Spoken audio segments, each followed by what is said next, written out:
What is an I P address? ಏನು I P address ಅಂತಂದರೆ, okay, an I P address is a unique number assign to every device connected to a network.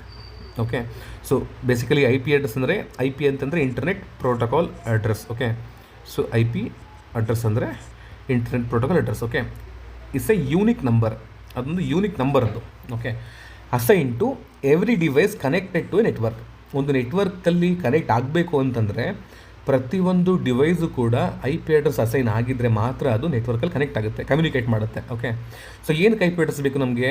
So ಒಂದು ಡಿವೈಸಿಂದ ಇನ್ನೊಂದು ಡಿವೈಸ್ಗೆ communicate ಮಾಡೋದಕ್ಕೆ ನಮಗೆ I P address ಬೇಕು. ಏನಾದರೂ ಒಂದು unique number ಇರಬೇಕಲ್ವ. ಈಗ ನೀವು ನಾನು ಮಾತಾಡಬೇಕು ಅಂತಂದರೆ ನೀವು ನನ್ನ ಫೋನ್ ನಂಬರ್ಗೆ ಡಯಲ್ ಮಾಡ್ತೀರಾ, ಆವಾಗ ನಾನು ಮಾತಾಡ್ತೀನಿ. ಸೊ ಅದೇ ಥರನೇ ಇಂಟರ್ನೆಟ್ಟಲ್ಲಿ, ನೆಟ್ವರ್ಕಲ್ಲಿ ಐ ಪಿ ಅಡ್ರೆಸ್ ಇದ್ರೇ ಒಂದು ಡಿವೈಸಿಂದ ಇನ್ನೊಂದು ಡಿವೈಸ್ಗೆ ಕಮ್ಯುನಿಕೇಷನ್ ಬಿಲ್ಡ್ ಆಗುತ್ತೆ. ಓಕೆ, ಅವಾಗ ಎರಡು ಡಿವೈಸು ಕೂಡ ಡೇಟಾ ಎಕ್ಸ್ಚೇಂಜ್ ಮಾಡ್ಕೊಬೋದು, ಎರಡು ಕಮ್ಯುನಿಕೇಟ್ ಮಾಡ್ಬೋದು. ಓಕೆ, ಸೊ ಆ ಕಾರಣಕ್ಕೆ ಪ್ರತಿಯೊಂದು ಡಿವೈಸ್ಗಳಿಗೂ ಕೂಡ ಇಂಟರ್ನೆಟ್ಟಲ್ಲಿ, ನೆಟ್ವರ್ಕಲ್ಲಿ ಐ ಪಿ ಅಡ್ರೆಸ್ ಅಸೈನ್ ಆಗಿರಬೇಕು. Okay, so next think of an I P address like an home address.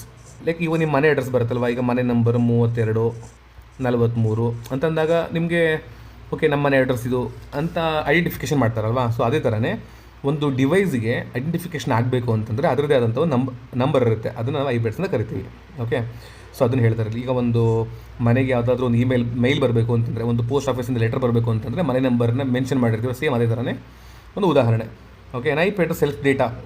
Okay, reach the correct device. ಯಾವ ಥರ ಡೇಟಾ ಬರುತ್ತೆ?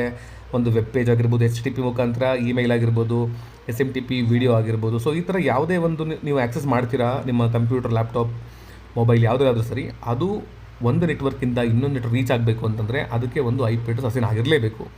ಐ ಪಿ ಅಡ್ರೆಸ್ ಅಸೈನ್ ಆಗಿದ್ದರೆ ಮಾತ್ರ ನಿಮ್ಮ ಡಿವೈಸ್ ಏನಿದೆ ಅದು ಇಂಟರ್ನೆಟ್ನ ರೀಚ್ ಮಾಡುತ್ತೆ. ಅಥವಾ ಲೋಕಲ್ ನೆಟ್ವರ್ಕಲ್ಲಿ ಕಮ್ಯುನಿಕೇಟ್ ಮಾಡಬೇಕು ಅಂತಂದರೆ I P address must and should ಇರಲೇಬೇಕು. ಓಕೆ, ಸೊ ಎಕ್ಸಾಂಪಲ್ ಅಂತ ಬಂದರೆ, if your laptop has an I P address, okay, ಇದು private I P address, your router knows where to send the data intent for the laptop. So for example ಇವಾಗ ಒಂದು laptop ಇರುತ್ತಲ್ವ, ಆ ಲ್ಯಾಪ್ಟಾಪ್ಗೆ ಒಂದು I P address assign ಆಗಿರುತ್ತೆ. Okay, so ಇದೇ I P address assign ಆಗಿರುತ್ತೆ. ಸೊ ಅದು ಇಂಟರ್ನೆಟ್ ಜೊತೆ ಕಮ್ಯುನಿಕೇಟ್ ಮಾಡಬೇಕು ಅಂತಂದಾಗ ಅದೇನು ಮಾಡುತ್ತೆ, ರೌಟರ್ ಮುಖಾಂತರ ಹೋಗಿ ಇಂಟರ್ನೆಟ್ಟಲ್ಲಿ ಯಾವ ಸರ್ವರ್ ಬೇಕೋ ಸರ್ವರ್ಗೆ ಡೇಟಾ ತೊಗೊಂಡು ವಾಪಸ್ಸು ಇದೇ ಸಿಸ್ಟಮ್ಗೆ ರಿಟರ್ನ್ ಆಗುತ್ತೆ. ಅದು ರೌಟರ್ ಮಾಡುತ್ತೆ ಆ ಕೆಲಸನ. ಓಕೆ, ಸೊ ನ್ಯಾಟ್ ಮುಖಾಂತರ ಅದು ಹೋಗ್ತಾ ಟಾಪಿಕ್ ಅದು ಹಾಗೆ ಬರುತ್ತೆ, ಹೇಳ್ತೀನಿ ಅದನ್ನು. ಸೊ ಈ ಥರ ಕಮ್ಯುನಿಕೇಟ್ ಮಾಡುತ್ತೆ. ಒಂದು ಲ್ಯಾಪ್ಟಾಪಿಂದ ಡೇಟಾ ಇನ್ ಆ್ಯಂಡ್ ಔಟ್ ಎರಡು ಆಗೋದು ಯಾವ ಥರ ಆಗುತ್ತೆ ಅಂತ. Okay, so I P address ಅಂತ ಬಂದಾಗ 2 ಟೈಪ್ಸ್ ಬರುತ್ತೆ. ಓಕೆ, ಒಂದು IPv4 ಮತ್ತು IPv6 ಅಂತ. IPv4 ಬಂದು 32 ಬಿಟ್ ಅಡ್ರೆಸ್ ಅದು. ಓಕೆ, ಎಕ್ಸಾಂಪಲ್ ಬಂದು ಈಗ ನಾವು ಕರೆಂಟ್ಲಿ ಏನು ನೀವು ನೋಡಿರ್ತೀರ 192.168.1.10 1.11 100 ಲೈಕ್ ಈ ಥರ ಏನು ಬರುತ್ತೋ ಇದು ಪ್ರೈವೇಟ್ IP ಬೇಸಿಕಲಿ. ಇದು ಎಸ್ಪೆಷಲಿ